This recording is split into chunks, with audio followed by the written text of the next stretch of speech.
Hello and welcome to Echo Software, the development studio for Warhammer Chaosbane. Today we're going to show you our endgame content and also explain what we have planned for the game after its release. Once the players finish the story mode, they won't have to restart with a new character. They'll obviously have unlocked endgame mechanics, the Collector's Guild, and many other elements that they'll have direct access to with another character.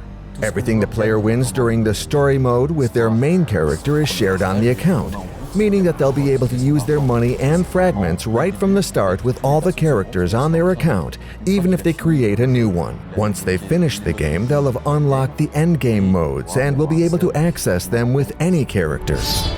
The first endgame mode is Expeditions. It's the best way to have fun with your friends in co-op mode, playing in randomly generated levels. The second game mode is Relic Hunt. The player will be able to go to see the Collector's Guild to purchase access to a dungeon, which will be procedurally generated with different difficulty levels. This dungeon will therefore be changed by specific modifiers, which range from the most basic to the most dangerous. The higher the difficulty level is, the higher the chances are that the player will find high-quality gear, including heroic sets and the like. When the player completes a heroic set, they'll have access to a very powerful permanent bonus, as well as a much more powerful skill related to the set. The final endgame mode is the Boss Rush, which is a timed mode that lets the player confront bosses that they've already encountered in the story mode. Eventually, we'll add a ranking system so that you'll be able to compare your score to that of your friends and the rest of the community for each of the bosses in the game. After the game is released, we'll be offering regular updates. Some of them will of course be free and accessible to all players, but there will also be paid updates which will be included in the Season Pass.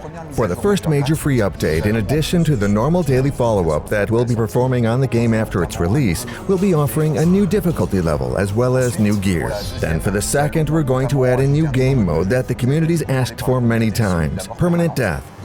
The player will have access to new heroic sets for each character. With the third update, we'll continue to offer the players new gear and additional difficulty levels. Finally, for the fourth, among other things, we'll add a new system which will let players continue to advance their characters. In addition to all these free updates, we'll be offering extra content linked to the Season Pass.